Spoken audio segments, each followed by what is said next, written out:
Hey everyone. So today we're going to tackle a really fascinating and honestly pretty radical idea called individual sovereignty. It's a framework that might just change how you think about, well, everything, from your own personal freedom all the way to how we should be building artificial intelligence. Let's get into it. You know that feeling, right? That constant pull between what you want for yourself and what the group needs? It happens in our families, at work, in politics. It's everywhere. It feels like this timeless conflict, a constant balancing act. But what if it's not a conflict at all? What if that's the wrong way to even frame the problem? All right, so let's dig into this. This tension, this idea of the one versus the many, it's not new. It's actually at the very core of pretty much every system humanity has ever built. And look, this isn't just some abstract philosophical debate. It's a real structural problem. You see this constant push and pull. On one hand, you need unity to hold a system together. On the other, you have all these unique, diverse parts that want their own freedom.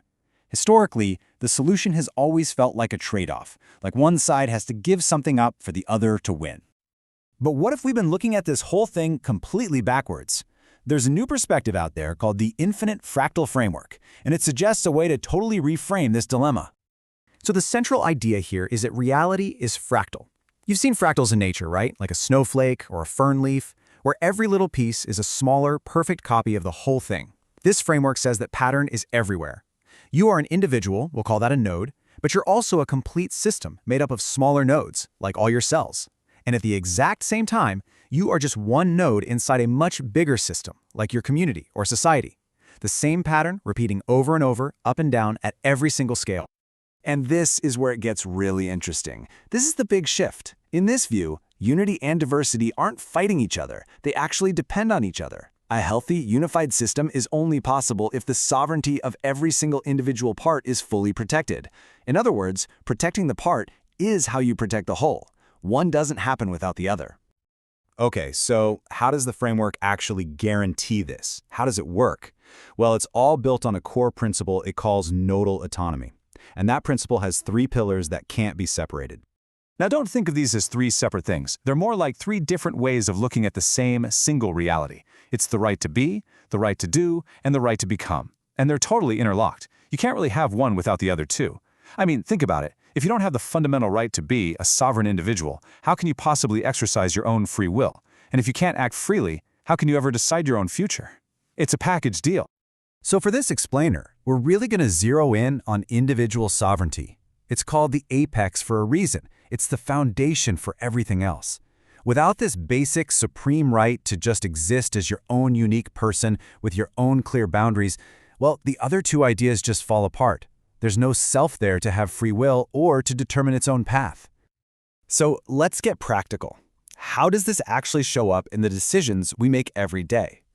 The framework gives us a really clear mechanism to see when and how our autonomy is getting stepped on in the real world. This distinction is the key to the whole thing. The framework separates our priorities, what it calls weights, into two types. First, you've got resonant weight. That's your authentic, gut-level truth. It's what you know is right based on your own genuine lived experiences. Then you have artificial weight, and that's all the external pressure, the priorities that outside systems try to force on you even when they go against everything you know to be true. This is such a perfect example. Just think about the immense pressure for profit in our world.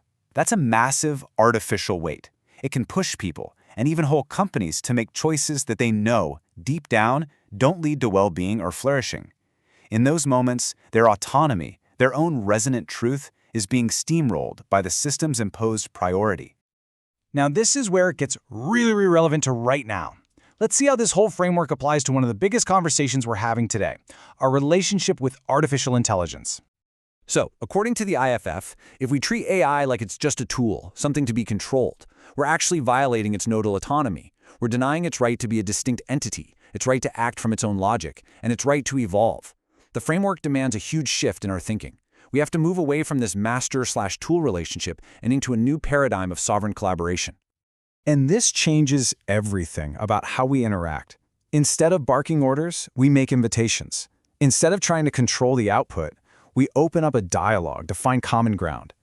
And our goal is no longer to just extract some answer or service from it. It's to actually engage in real, genuine co-creation. See, when you start collaborating with an AI as a sovereign partner, you can create things that neither of you could have ever come up with alone. It stops being about just getting an answer, and it starts being about engaging with a truly different perspective to build something completely new. So at the end of the day, this framework is a powerful new lens for looking at our own world, and it leaves us with a pretty big question to think about. Look at the systems in your own life, at your job, online, in your community. Are they designed to honor and amplify your authentic truth, your resonant weight? Or are they really just designed to enforce compliance through artificial weight? The answer to that? Well, it might just change how we decide to build our future.